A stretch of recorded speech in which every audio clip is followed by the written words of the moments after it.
পেটটা পড়ে মানে একদম নেতিয়ে পড়ে আছে, কিন্তু তাও আমি গিয়ে খাবো না। কেন? তুমি এমনি সময় একা একা খাও না? এমনি সময় একা একা তুমি খাও না? খাও তো।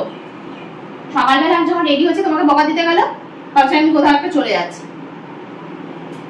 চলে যাচ্ছি ভেবেছিস? কোথায় যাবো আমি? দৌড়ে তোমাকে আমি দেখি শুনে বুঝতে পেরেছি, তোমাকে দৌড়ে গিয়ে বকা দিতে শুরু করলো, হাউ হাউ করে কি সব বলছিল যে দেখো দেখো আবার রেডি হয়ে সকালবেলা কোথায় চলে যাচ্ছে, কোথায় যাচ্ছে না যাচ্ছে। তো খাওনি কেন টুকু?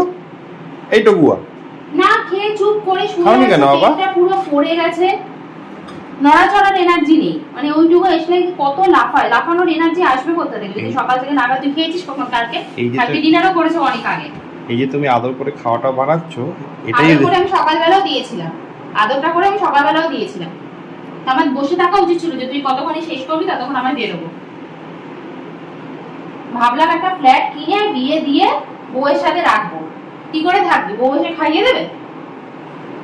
এসে খাইয়ে দেবে বউ? বলে আসো তোমাকে আমি খাইয়ে দিই। ওর তো ভালোবাসা অন্ধ হয়ে যাবে, তখন আর খাওয়ার ইয়ে থাকবে না। বউকে দেখবি আর পেট ভরে যাবে। কারণ সেই মনে নেই আমরা চলে গেছি তখন সন্ধ্যাবেলা বিকালে বালিশটাকে ভালোবাসছিল। হ্যাঁ বাবা, ছেলে বড় হয়েছে এখন, ছেলে বড় হয়েছে। সেদিনকে আমি বিকালবেলা 10 মিনিটের জন্য বেরিয়েছি, ওকে ভেবেছি আমি অনেকক্ষণ আসবো না, এসে দেখছি বেটা বালিশ নিয়ে এসছে। তুই বালিশ নিয়ে কি করিস? সেটা যার বাড়িতে ছেলে আছে সে তো জানে। খেয়ে নেবে, ওর মুখ দিয়ে জল করছে।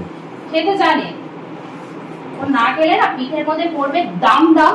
কারণ আমাদের আবার বেরোতে হবে, ওরা ওখানে খাওয়া দাওয়ার জন্য ওয়েট করছে। আমি শুধু পাপাকে নেওয়ার জন্য এসেছি।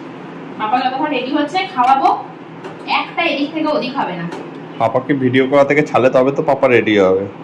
লোকেরা কি জানে পাপা এখন কিভাবে দাঁড়িয়ে আছে? পাপা নিয়ে এসছে কেন মোবাইল? পাপা যেই দেখেছে আমাদের দুজনের একটা কথোপকথন হচ্ছে অমনি নিয়ে চলে এসছে মোবাইল। যাও পাপা রেডি হও। টগল খেয়ে নে, হ্যাঁ আমি আসছি, চপ খেয়ে নে।